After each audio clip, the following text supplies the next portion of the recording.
Hi.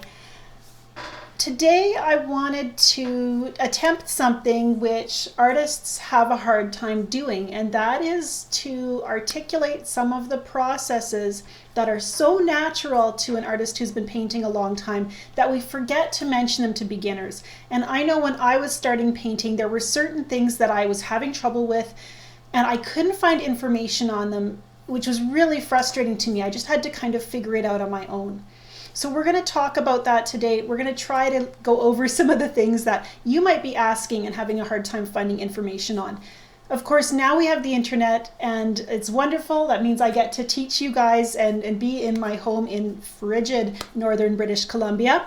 And I don't have to leave my house, and yet I can connect with all of you, which I love. I see people checking in from the United Kingdom, from Australia, and from the United States right now. I want to welcome you. Usually we get someone from South America, and so I love seeing all our continents represented, or at least almost all of them. When I was learning to paint, I didn't have that resource. I learned whatever I could from books and from the few watercolor classes I was able to take here in my small town. And so what I found was, some things I just kind of had to learn on my own. One thing I struggled with was using masking fluid, and it really made me frustrated that when I was trying to work with masking fluid, I would dip my brush into the masking fluid, I would do my masking, and then I would have a ruined brush because the fluid would gunk up and dry and this rubbery coating that I couldn't get off. And so I knew that I would use an old brush to do it, but it was frustrating to me that I had to throw a brush away every time I painted, and that using an old brush meant I didn't get a nice clean line. And it was a long time before I heard that if you coat your brush in a little bit of soap, and I use dishwashing liquid or a liquid soap, that it would keep that masking fluid from sticking to the bristles. And so I was able to use my preferred shape of brush and get my masking fluid to do what I wanted. So that was one tip that I struggled with, that I just couldn't find info on when I started out. And welcome everybody. I see everybody's just tuning in now. So we're going to get started here. And I'm glad for those of you who could make it, and if this is your first time, I'm delighted to have you here. Welcome. Usually, or for the last few weeks, I've been starting with a pep talk, just kind of sharing some thoughts to encourage you in your painting journey. I'm not even going to go there today, really, aside from whatever kind of comes out naturally as I go through some of these no-brainer tips. And because I have such a long list to go through. Welcome. I see Funny Dude says, I just took your Craftsy class. I enjoyed it and learned a lot. I love my Craftsy class as a way of introducing everybody to my watercolor courses, because that class is just jam-packed with information. It's available on craftsy.com, and I will stick a link down in the video description so that you can get a discount on it as well. I have a 50% off code that I can share with you. So I'll do that here right after the lesson. For now, we're going to move over to my painting service in just a moment. And if you have questions regarding your own no-brainer ideas, no-brainer meaning not that these are stupid questions or stupid tips. Really, it's things that seem so obvious to artists that we just don't mention them. They're so natural to us that we don't always bring them up, and then you beginners are left struggling to figure out something that we just haven't explained because we forgot that we also needed to learn it once upon a time. So welcome. So I'm going to try to focus now. You guys are lots of people saying hi on the chat, and I want to say hi to all of you as well. I'm going to focus on my notes now instead of the chat, which is distracting when I see all of you making some great comments and suggestions. But I've got my list here, and I don't want to get lost and be inefficient in how I share what I've learned. We're going to start by just talking a little bit about supplies, because I think that is a really intimidating area for a beginning painter. You want to buy supplies, you don't want to waste your money, and yet it can be really hard to know. And if you've taken any watercolor classes, almost 100% of artists, I can't think of anybody who would disagree with this that I've seen. Almost all watercolor instructors will tell you buy the best paper you can afford. Your paper makes a huge difference in your watercolor painting. And that can be an intimidating thing because you don't always know, how do I know what's the best paper? So the things I suggest that you look for is try to find paper that is 100% cotton, that it doesn't contain wood pulp. Often it'll say mold made. It's made on a cylinder mold machine, and it has, so that, yeah, that gives you a better texture and composition. And avoid papers that have a slick feel to them, that have the wood pulp content. Often the really good paper, you can tell because it has a decal edge. And this, you can see there's a beautiful rough edge, and then I usually cut it down or tear it into smaller pieces when I'm painting, and that creates a decal edge all the way around. And you'll want to look for the texture as well. Machine-made paper has a much more uniform texture, almost like a waffle weave a lot of the time. And some of it they try to mimic. This is just a cheap sketchbook from Opus Art Supplies. And the paper, they've tried to mimic the texture of a good watercolor paper, and I'll zoom in on it in just a second. But it has a slipperier feel because the sizing they've used just gives it a little bit more of a glossy coating. And a good artist quality paper is going to feel a little rougher, a little bit more like, I don't know, peach skin maybe. It's going to have that texture. Nina asks if I've ever made my own paper. Not for watercolor painting. What I've found is that we did make some paper here, the kids and I, doing crafts once upon a time, and that paper was just so absorbent you couldn't really paint in it. Watercolor paper does have some sizing. There's a liquid or a fluid that they add in the process, a coating that they put on the paper that gives it just a little bit of enough resistance so that the paint will flow across the paper instead of just immediately soaking in as though you were painting on a piece of paper towel or tissue. I'm going to switch my camera over right now.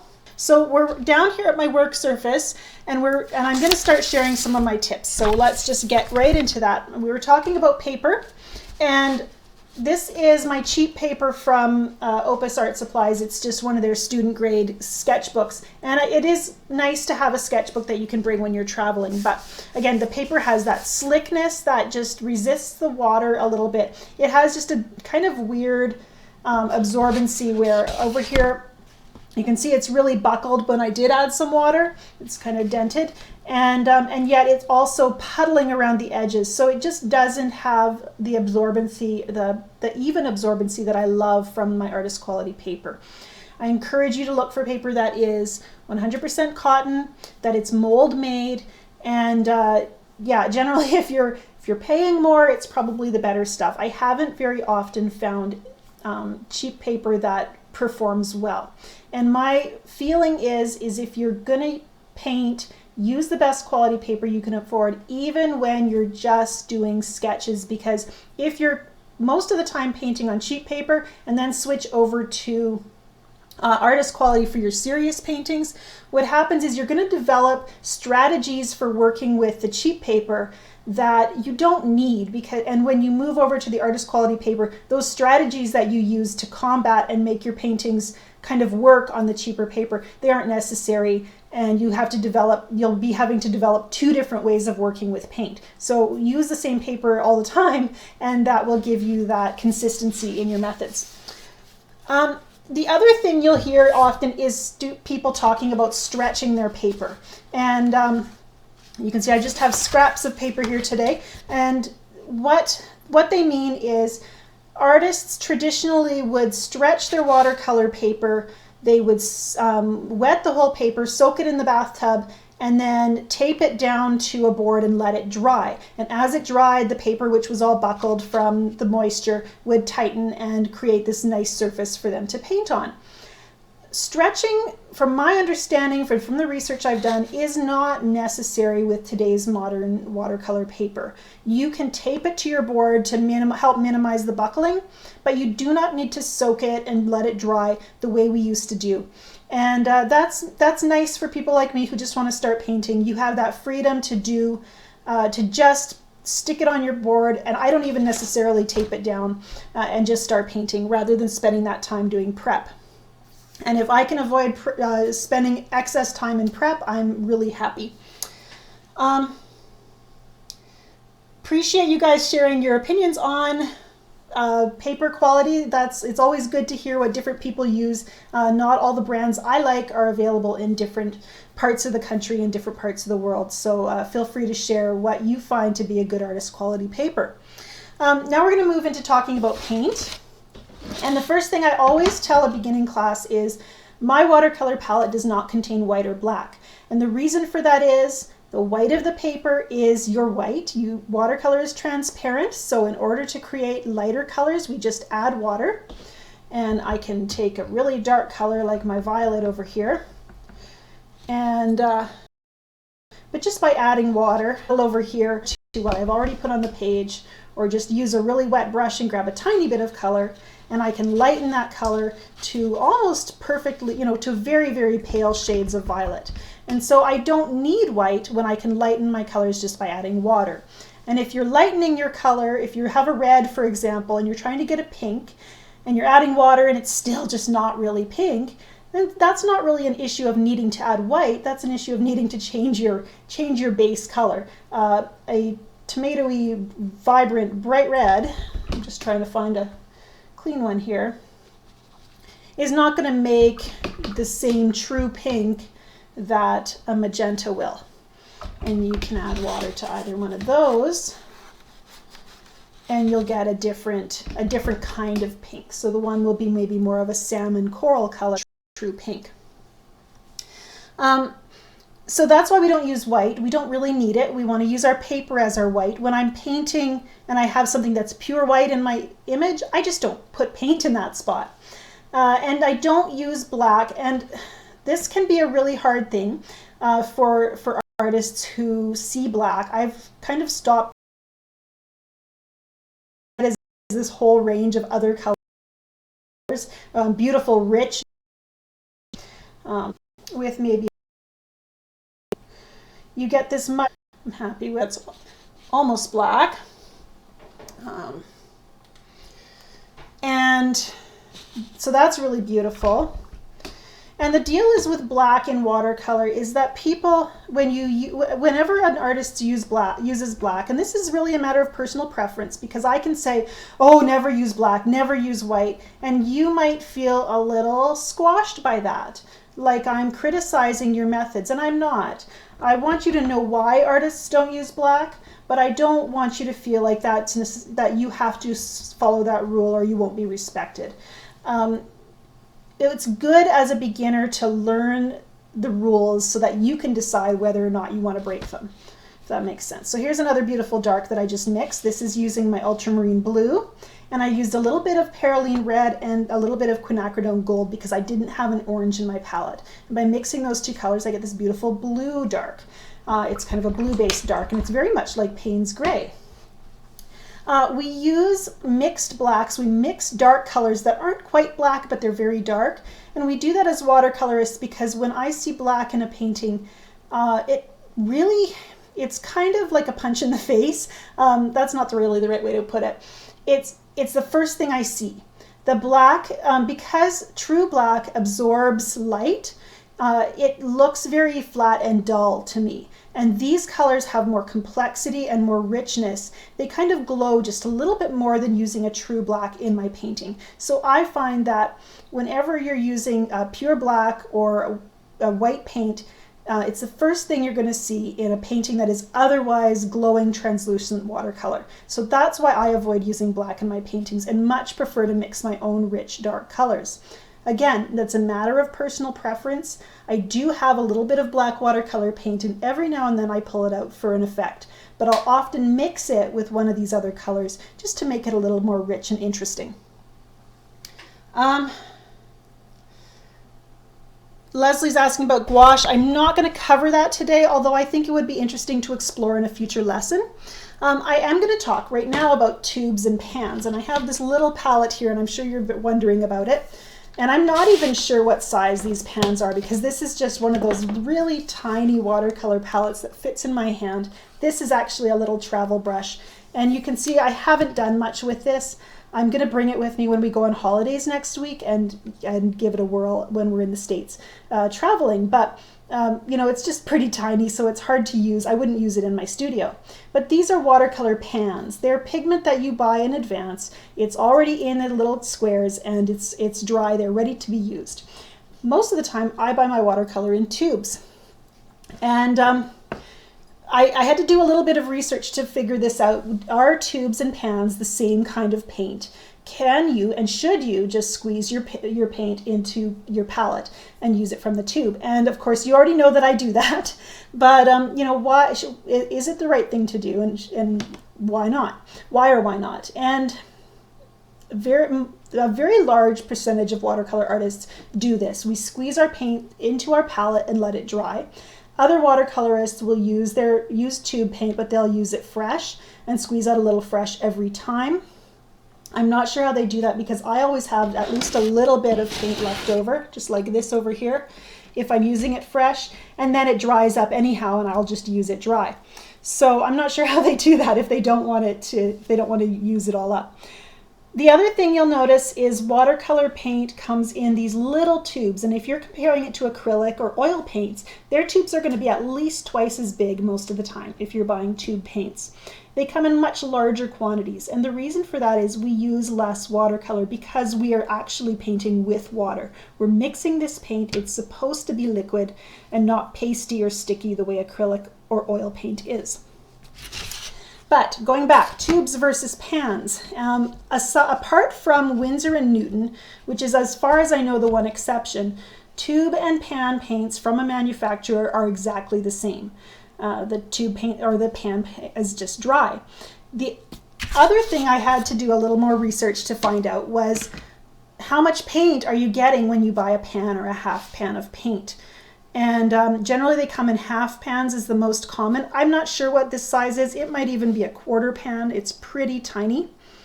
So, and I don't like this small size. I much prefer, you know, look how big my brush is compared to this little small square. I much prefer a bigger well of paint. And in fact, I wouldn't even mind going a little bit larger so I could have a bigger puddle of, bigger well of paint in my palette. These little pans, half pans, it took me some time to figure it out. Half pans are generally between 1.5 and 2 milliliters. And a tube here is 15 milliliters. This is one of the larger tubes from Daniel Smith. Some watercolor tubes come in 5 milliliters, as small as 5 milliliters. And you're looking at a big variation in price. If you're buying individual pans of paint, for example, I looked at Sennelier on Blick Art Materials, and their half pan was about $5 for, I think it was the alizarin crimson, whereas the 10 milliliter tube of alizarin crimson was $6.50. So you're getting 5 times more paint for only $1.50 more. So in my mind, it's much more economical to buy your paint in the tubes. That way you also have the freedom to fill your palette the way you want. And often the half pans or the pans of paint will come in sets where you get a set arrangement of colors and you're not able to choose the individual pans, the individual colors that you want. So I like the freedom to be able to buy the tubes and get exactly what I want, and then fill my palette exactly how I want and refill it if I use certain colors more than others. Winsor & Newton actually will tell you not to re-wet tube paints. I think that's more because they want you to buy a lot of paint, because I've got Winsor & Newton. This dioxazine violet is made by Winsor & Newton and it re-wets beautifully. So I have no issue with adding water to it, even though that's against their instructions. I haven't noticed personally any degradation in quality from re-wetting paint. And so there, although I should add to that, there are a few colors that don't re-wet well. That's like a tongue twister to say. If you have, let me think, Terra Vert is one color that doesn't, once you squeeze it in your palette, it just gets really hard, and it's really hard to get a nice juicy amount of pigment from a paint that gets really, really stiff and crunchy in your palette. This one over here, what it is even actually, but it's pretty severely. And so I have to spend a little more time re-wetting that down if I want to get a rich saturation of paint from it. So then if you have a color that doesn't re-wet well, you can decide if you're going to squeeze it fresh every time you want to use it, or what was my other option? Or just know that it's going to be a pale color when you wet it, and if you need it to be really dark, then squeeze a little bit out. So cost wins to me. And so going on to my palette, to re-wet my palette, to get those colors ready for painting, I always start by misting it with a little bit of water from my spray bottle. And if you don't have a spray bottle, they're pretty easy to find, but you can also just use a damp brush and just drip a little water into each well of your palette. And this one could use a little extra time. You can spend a little time just kind of stroking the paint and getting it loosened up on some of those more stubborn colors. And once it's used, if it's really dry, like I said, you might have to rub it a little bit longer to get a rich saturation of color out of it, but otherwise you should be able to just scoop up some color with the tip of a juicy wet brush. And once you have that color, then it's really easy to, sorry that was a cord, really easy to just start painting. I've also noticed that when you're painting and if you've been spending a good deal of time in the studio, your paints will re-wet much more quickly. And then as your painting session continues, you know, I might start out with this ultramarine here being just a little moist on top, and so I might have to rub it 2 or 3 times to get a big rich amount of color. But after about half an hour, the water's been sitting on there and soaking in, then I'm going to get a much stronger saturation as my studio session continues. So that's something to be aware of. After I'm painting, we'll just talk about putting the palette away. After I've been finished painting, I usually leave my palette sitting out until the puddles in here have dried and it's not drippy wet. Once the paint in here has dried to a tacky-ish consistency, then if I know I'm not going to be painting for a while and I don't want things to dry out really hard, I might slip it into a Ziploc bag and seal it.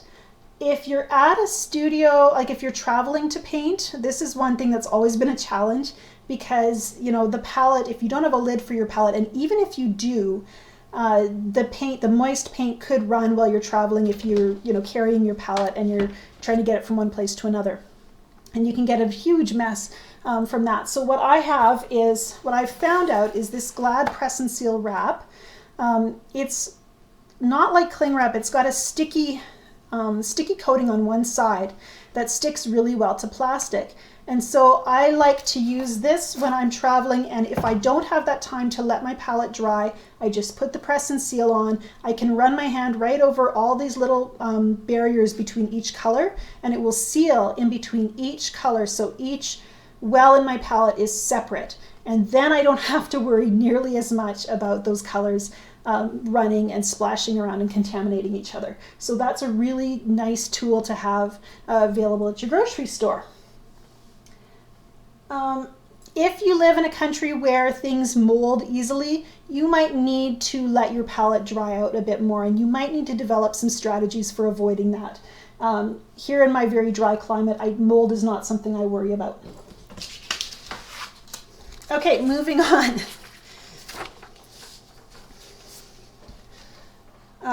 Yeah, Christy, I do not get mold. I think I just covered that, so we had the same train of thought there. And welcome, I love your art. Brushes. We're going to move on to brushes now. And this is my favorite brush, as you know, and I'll put a link to this brush on my description after the video lesson ends.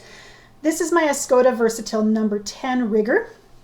And I love this brush because it's got this beautiful point and flex to it. But as a beginner, if you're looking at brushes and not sure what to buy, don't fuss about it too much. I don't believe in spending lots on brushes. I don't believe in spending hundreds of dollars. I did once. I spent that money and bought one of the brushes that was considered the gold standard, Sable Winsor & Newton Series 7 Sable. And you know what? It wears out just as fast as a synthetic brush, and it's worth a lot more money. So if you are the kind of person who can take very good care of a sable brush and you like the feel of sable, then you know, give it a try. But otherwise, if you're like me and I want to be able to scoop paint and rub paint over here, mix it over here, and then put it on my painting, I know that my brush fibers are going to wear down a little faster if I'm rubbing it through some of this chunky dry paint. So I need to be, I'd rather use a synthetic brush and just replace it a little more often. I don't feel quite so guilty if I've worn it. And I do try to take good care of my brushes as I can. I do not ever leave them sitting in my water like this. That will bend the bristles. And I try not to touch the bristles with my fingers. I have oils on my hands that I don't want on my brush that could prevent the paint from flowing beautifully. I don't mash or scrub with my brush. I do try to stroke in the direction of the brush hairs. And now I'm putting it on my skin, so there you go. Rules and people who break them. I don't use it for other types of painting. I do not paint acrylic paintings or oil paintings with my watercolor brushes. And I prefer using, and then I dry them flat or upright in a pencil cup. I prefer to use round brushes personally. I like the fact that they come to a fine point for detail and hold lots of paint, especially when you have a large round brush. And every time I've tried to use a flat brush, I just don't like the feel of the shapes I get off my brush. So I'm much more comfortable with a round brush. Some professional artists prefer flat brushes. We're all a little different that way, and that there's room for all of us. So, and nowadays they make some really beautiful synthetic brushes. So again, you don't need to have a sable brush in order to get a good result from your brushes. The main thing for me is that they hold a lot of paint and they come to a nice point so I can get that detail down. I do not use brush cleaner, and possibly I should, but I really haven't noticed that I have a problem with paint buildup or with my brushes holding dirty color, and so then I try to paint a nice pale color and they've got, you know, they needed to be cleaned and we're making a dirty mess. That's not an issue. So I don't really see a point to using a brush cleaner. It hasn't affected my process at all. Some people are really bothered by the fact that brushes can be stained by some of these saturated colors. The phthalos are very, very strong colors that could stain your brush. But personally, it doesn't really bother me if my brush hairs get stained, as long as they don't actually contaminate my colors. I do use 2 water containers when I'm painting. And as you can see, one is very dirty and one is pretty clean, aside from the container's a little stained. And that's the reason I do this. One container I use to clean my brush, and when I have a mixture of paint on it and I've been painting, then I can clean my brush in that dirty water, and then I give it another rinse. And that means that I'm sure and certain that I have clean water to go into my palette and mix color, clean water to lift out color, clean water to then go back to my painting and move things around or lift out. You know, it just gives me assurance that my painting is clean. So I do change, like this one's due for fresh water, but having 2 water containers means I actually change my water less often. And so I think it's just a practical solution. The other thing is I don't fill my water container right to the top. I don't want my handle of my brush to be wet. It makes it harder to hold. And I don't like water getting into under the ferrule here. So I like to have it about that deep. So I'm not soaking my brush and making it difficult to hold, and having dirty paint water inside of my brush workings. So that's kind of my thinking there.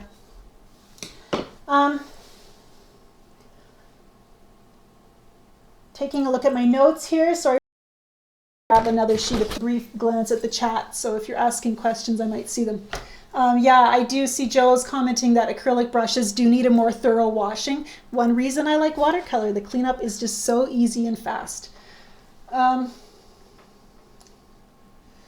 Kathy comments that squirrel brushes hold on to paint. I don't use squirrel brushes, so that was something I didn't know. Thanks for sharing that, Kathy. I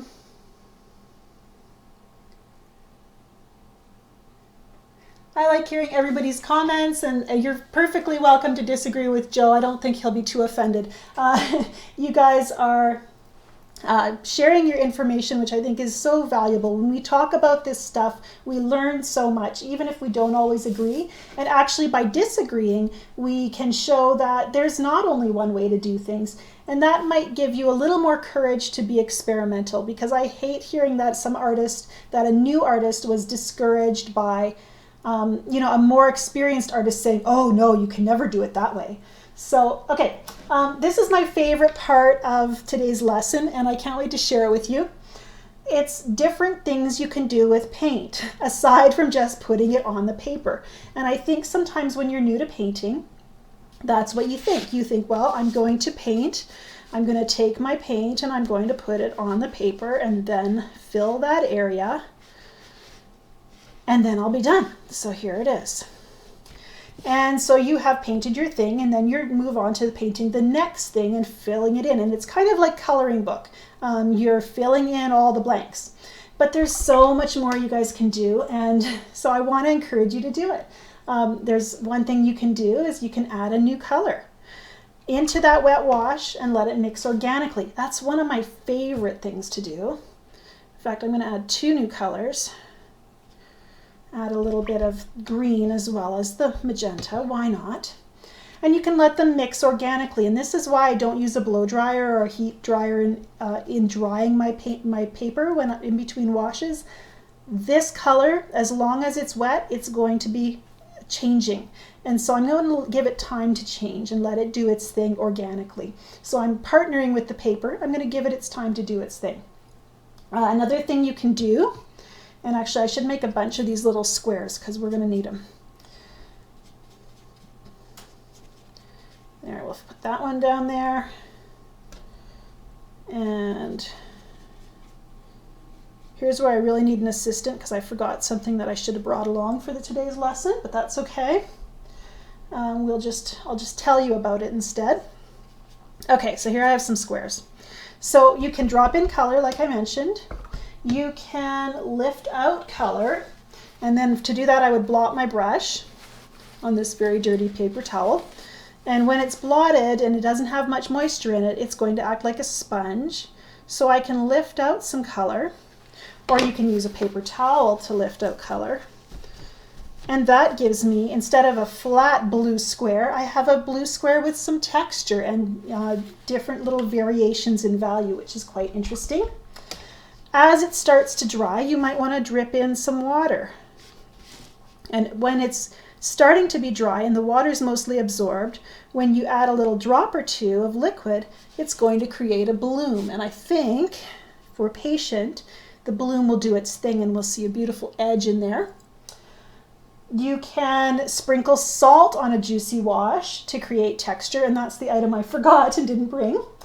You can press in objects to add texture, and that would include maybe, I've seen an artist do a beautiful job adding leaves, pressing leaves into a wet wash and getting the veins of the leaves to show up in her paintings. Fuzzy yarn, cheesecloth, cling wrap, different found objects, maybe a feather would do a beautiful job. You don't just have to place that paint on the paper and let it be. You can also, in addition to painting that shape, you might only want to paint part of that shape, and then using a damp brush and a little water, you can create your shape, letting the color flow out to fill that space. And my brush was a little bit juicier than it needed to be. I'm probably going to get a bloom there. So instead of just applying the paint, you apply one edge and then you move it across the page to get a lovely gradation. And I wasn't very careful with that, so it's not going to gradate very smoothly, but you get the idea.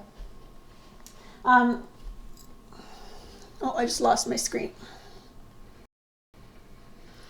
So those are 6 things I think you can do with your paint once you've put it on your paper, and they're all going to add some different interesting dynamics to your painting.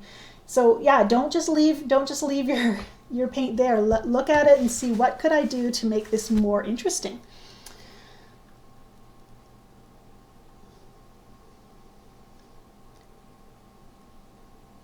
taking a look at your questions again. Okay, I'm going to just show you my brush one more time. One thing I'm really careful about is how much moisture is on my brush when I'm painting. And this is something I can tell you about a little bit, but if you're a beginner, you just trust that it will come more, the more you paint, the more naturally it'll come to you to know how much water to put on your brush. When my brush is in the water and it comes out, you can see there's a lot of water on there. I lift it out and I almost never just go straight into my palette. This is too much water. So I almost always just wipe it on the edge of my water container. So now it's not gonna drip unless I really shake it. So I just give it a quick swipe, sometimes 2 swipes, and then I go to my palette to pick up some paint.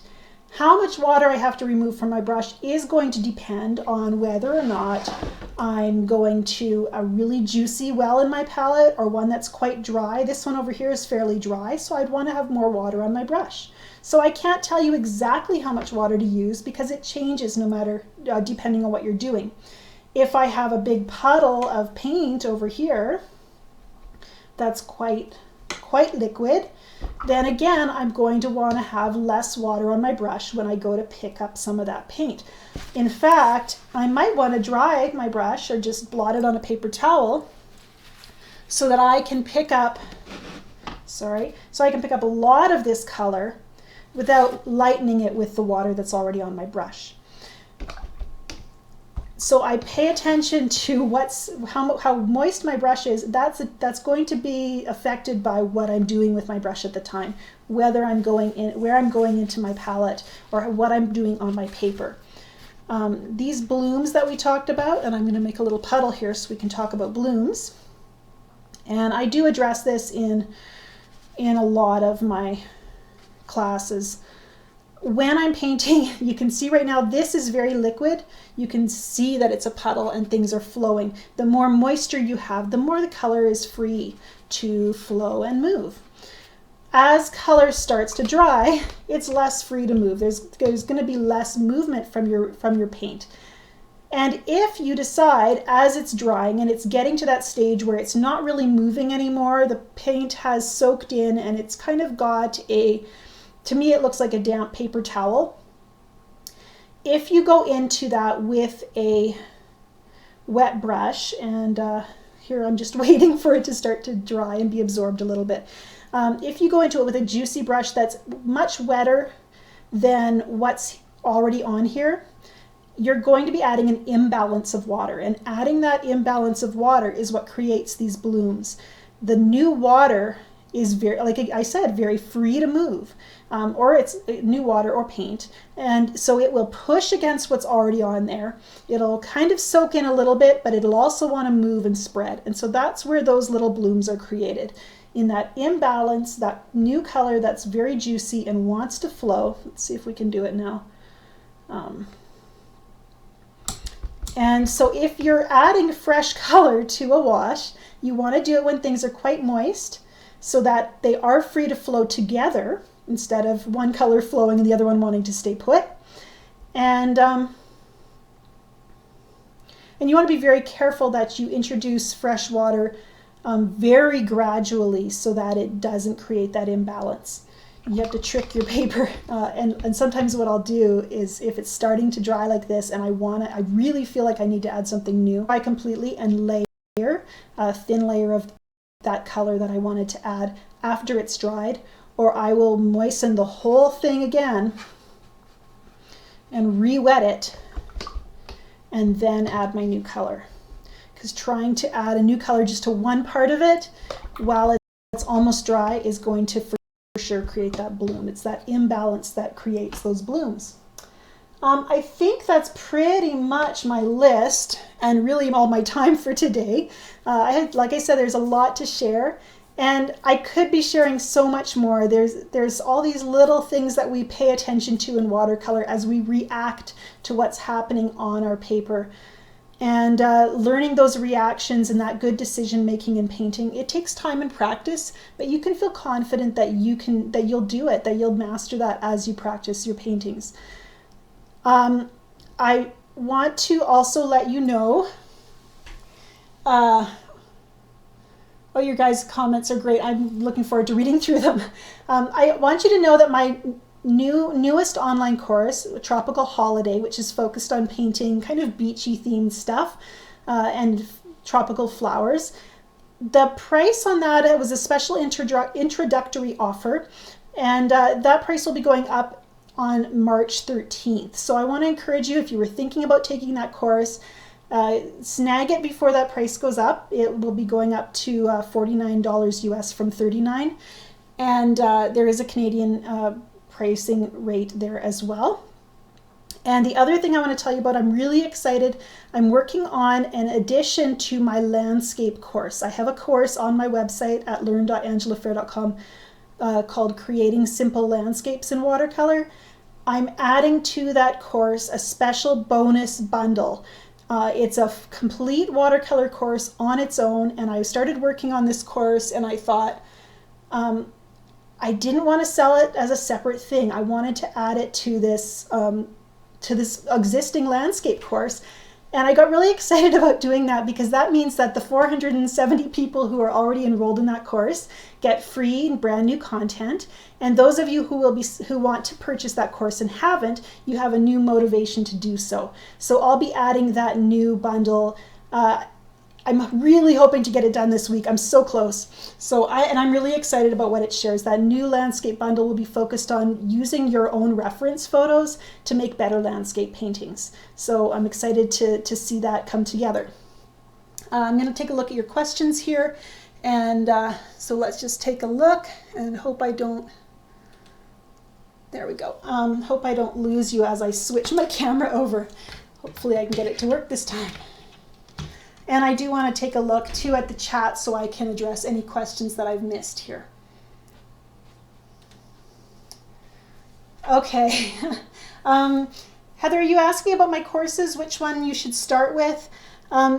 Really, all of my courses are built alone or to work well together. If you're just getting started in watercolor, I encourage you to check out one of the beginner bundles. I have a beginner bundle which has basic techniques and loose and fluid 1. Or you can take the loose and fluid courses, they're combined. And both of those I really address a lot of technique and application, as well as just how to paint more loosely as a beginner. I really believe it can be done. You can be thinking about a loose and fluid style while still getting started to master watercolor techniques.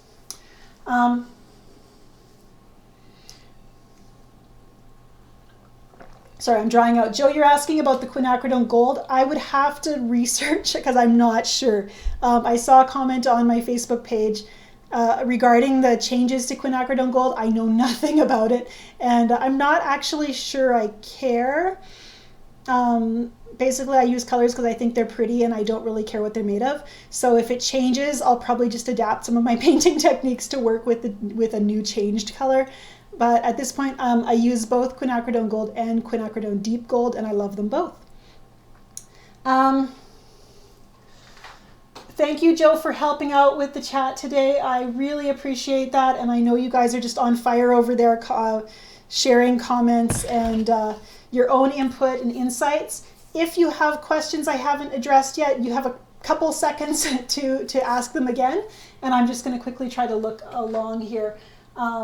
You guys are talking about Jean Haynes. She's wonderful, isn't she? I find her teaching and approach so inspiring, and even though we've just met the one time, I love to feel like we're working together to encourage watercolor artists to trust themselves and just to paint from your hearts. If I can do that, and if she's doing that, then I think we're a team in a small way. Even though I just think she's just grand, and I couldn't even hope to emulate her. So high praise for her. I see comments on lifting out for staining colors and non-staining colors. Yeah, staining colors, there are certain colors that I avoided when I was just starting out painting because they stain so quickly, and I knew that as a beginner I tended to paint with paper towel in one hand, and I would paint one brush stroke and blot it, And generally I'd lift out probably 2 brush strokes to every one I actually put down. So now that I paint more confidently, I'm much more comfortable using staining colors. And even so, I won't usually choose a color that stains quickly as like a sky color where I might want to lift out clouds and let things flow more.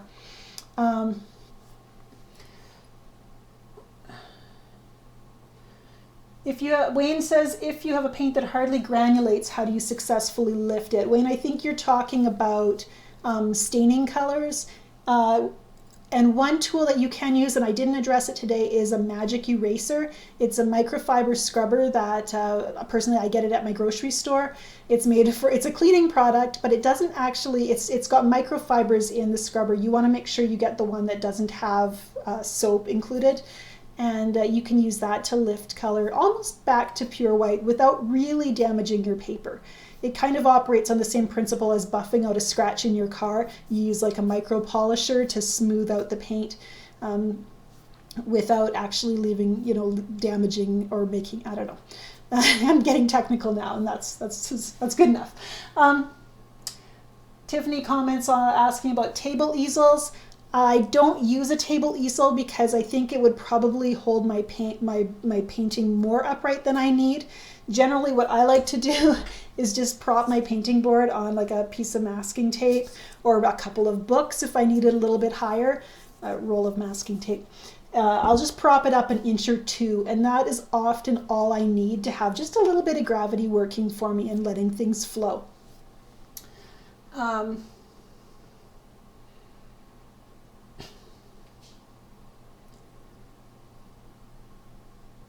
Yeah, great comments, everyone. I appreciate your time. I'm just going to scroll back down to the bottom and make sure there's nothing I missed.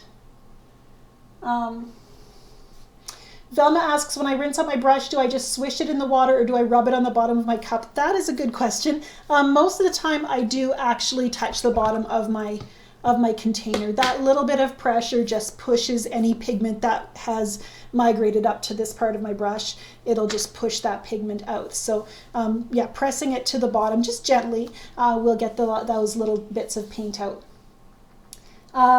We are headed out on holidays. Yes, I'm going to try to do a live broadcast next week, Tuesday, and then the day after we're headed out on holidays to Galveston. I would love to say I have an event planned there to meet up with you guys, with those of you who live in that area, but I don't. I'm really wanting to commit that time to family. I will be checking out any art supply stores you have in the area, and just enjoying taking lots of photos to inspire me for my painting. And yeah, looking forward to exploring a new part of the United States that I haven't visited before. We love to travel. And while I'm away, again, there will be one more live broadcast. While I'm away, I'm going to hopefully have some new videos to share with you as well, so you don't miss me too much. And then we'll resume these live lessons again in April. Again, Tropical Holiday is going up in price, $10 after the 13th. So make sure if you wanted it and you haven't bought it yet, I want you to get that good deal. So enroll before that happens. If you're thinking about trying out a new course, I encourage you to check out my Composing Simple Landscapes because it gets new content. Hopefully by the end of this week, I should have everything uploaded, and I'm going to package that all together. I can't wait to share what I'm learning about using your reference photos to make your paintings even better.